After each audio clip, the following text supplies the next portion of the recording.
വാർത്ത പുതുതായിട്ട് വന്നിട്ടുണ്ട്. അത് എല്ലാ തിരഞ്ഞെടുപ്പിലും വരാറുണ്ട്. പഞ്ചായത്ത് തിരഞ്ഞെടുപ്പിൽ കഴിഞ്ഞ പ്രാവശ്യം പഞ്ചായത്ത് തിരഞ്ഞെടുപ്പിൽ വന്നിട്ടുണ്ട്, പിന്നെ അസംബ്ലി തിരഞ്ഞെടുപ്പിൻ്റെ ഭാഗത്ത് വന്നിട്ടുണ്ട്, പാർലമെൻറ്റ് തിരഞ്ഞെടുപ്പിൻ്റെ ഭാഗത്ത് വന്നിട്ടുണ്ട്, ഇപ്പോൾ വന്നിട്ടുണ്ട്. ഞാനിങ്ങനെ ആലോചിക്കായിരുന്നു എന്തുകൊണ്ടാണ് ഈ ഇ.ഡി. കടലാസൊന്നും അയക്കാതിരുന്നത്. അപ്പോൾ നോക്കുമ്പോൾ ഇപ്പോൾ നിങ്ങൾ പറയുമ്പോൾ കടലാസ് വന്നു എന്നുള്ളത് വ്യക്തമായി. ഇതെല്ലാം രാഷ്ട്രീയ കളിയല്ലേ? ഈ കളിയെല്ലാം കേരളം കൃത്യമായിട്ട് മനസ്സിലായില്ലേ? 1,00,000 കോടി രൂപയുടെ വികസന പ്രവർത്തനത്തിന് നേതൃത്വം കൊടുത്തതാണ് കിഫ്ബി. ഈ കേരളത്തിൻ്റെ ഒരറ്റം മുതൽ മറ്റൊരറ്റം വരെ സഞ്ചരിക്കുമ്പോൾ കിഫ്ബിയുടെ കൃത്യമായിട്ടുള്ള പദ്ധതിയിലൂടെ മാത്രമേ സഞ്ചരിക്കാൻ പറ്റുള്ളൂ ഒരു മനുഷ്യന്. അതാണ് കിഫ്ബി.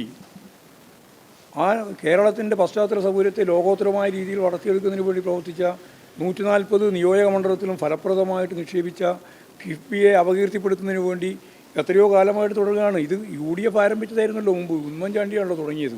അതിനെ ഭാവനാപൂർവ്വം ഉപയോഗിച്ചു എന്നുള്ളത് മാത്രമല്ലേ ഇടതുപക്ഷ ജനാധിപത്യ മുന്നണി ചെയ്ത തെറ്റ്. ആ തെറ്റ് കേരളത്തിന് വേണ്ടിയിട്ടുള്ളതാണ്. ആ തെറ്റ് കേരളം ഫലപ്രദമായിട്ട് അംഗീകരിച്ചിട്ടുള്ളതുമാണ്.